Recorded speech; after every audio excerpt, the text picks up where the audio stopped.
இவ்வளோ பேர் வருவாங்கன்னு எதிர்பார்த்துருக்க மாட்டீங்க. ஆனால் நாங்கள் எல்லாருமே எப்பயுமே அவங்க கூட இருப்போம். சரியா? சார் அண்ணன் சொன்ன மாதிரி மருத்துவ உதவி எதுனாலும் சரி, உடம்புக்கு ஏதாவது பிரச்சனைனாலும் நீங்கள் எப்போனாலும் யாருக்குனாலும் நீங்கள் கான்டாக்ட் பண்ணலாம். என்கிட்ட அவங்க கண்டிப்பாக வந்து சொல்லுவாங்க. அதே நேரத்தில் உங்களுக்கு வந்து படிப்புக்கும் என்ன ஹெல்ப்னாலும் சரி கண்டிப்பாக இருக்கும்.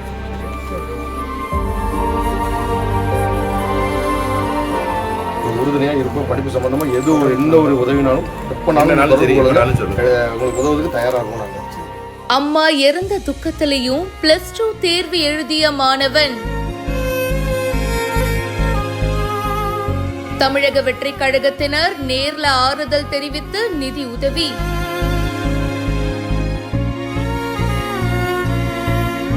நெகிழவிக்கும் வீடியோ இணையத்தில் வைரல்.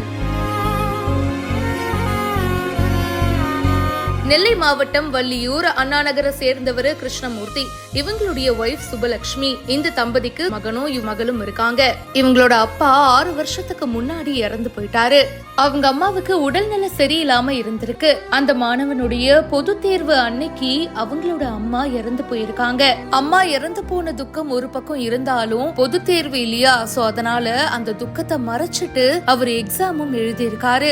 இப்படிப்பட்ட ஒரு நிலைமைலாம் யாருக்குமே வரக்கூடாது. இருந்தாலும் அந்த எல்லா சோகத்தையும் மறைச்சிட்டு இப்ப எக்ஸாமும் எழுதிட்டு வந்திருக்காரு. தந்தையும் இல்ல, தாயும் இல்ல, ஆதரவற்ற நிலையில இருக்கிற மாணவருக்கு தமிழக வெற்றி கழகத்தினர் இப்போ உதவி பண்ணிருக்காங்க. நெல்லை தெற்கு மாவட்ட செயலாளர் ராஜகோபால் தலைமையில அந்த கட்சி தொண்டர்கள் அவங்களுடைய வீட்டுக்கு போயிருக்காங்க.